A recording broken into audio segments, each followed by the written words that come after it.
You know, you don't have to wait until summer anymore to fire up that old grill. You can get a taste of summer any time of the year. You see, indoor grilling has become very popular. And the grill we're going to be using today is just one that's been built right in the old countertop. You know, most indoor grills are countertop or portable that you just plug in and start grilling.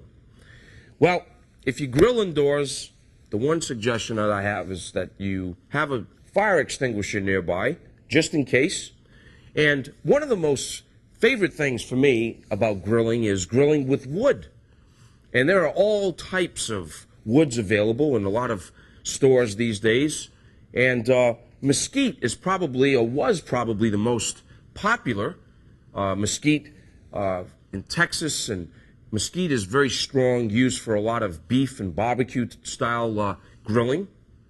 Now also, there's with wood and wood chips, no matter how big or small, here's some typical wood chips that are available. This is some hickory, and hickory is a wood that I like to use a lot, which is suggested for pork and a lot of sausages. We use all hickory at the restaurants in New Orleans.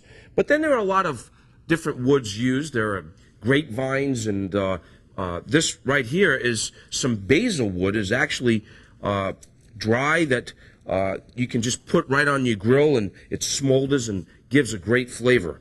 Now, there's also some times in using wood that you want to soak your wood.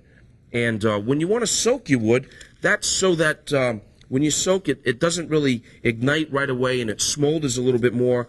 Suggested when you soak your wood, pretty much for when you're going to smoke things. And it's very easy to smoke things with a grill and some wood, and that is by just making a cover. Or if you have a cover on your grill, you can just sort of do a lot of smoking, different sausages and birds and chickens and all sorts of things. Now, a couple of very simple gadgets that we need to grill before we fire up our grill.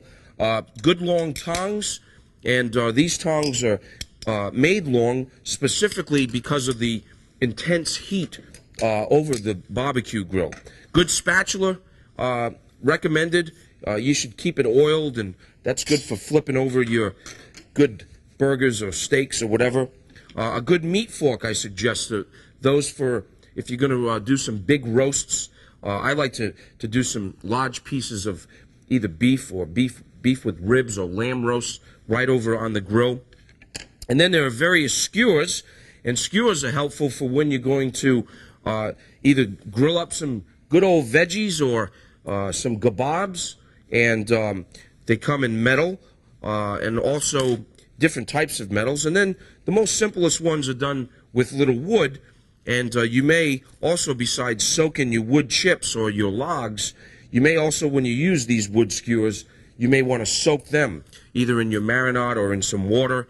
And a good brush, because you got to keep the grill. One of my pet peeves is keeping the grill not only oiled, but also cleaned with a good grill brush. I like to oil it first, as I did just before we started, and then with a good grill brush. You got to keep it really good and clean and sanitary. And I'll tell you, now that we've prepared our grill, when we come back, let me tell you something. We're going to fire up our grill, maybe add a little wood, and don't go away, because after the break, I got a delicious grilled dish for you. Stay with us on The Essence of Emeril.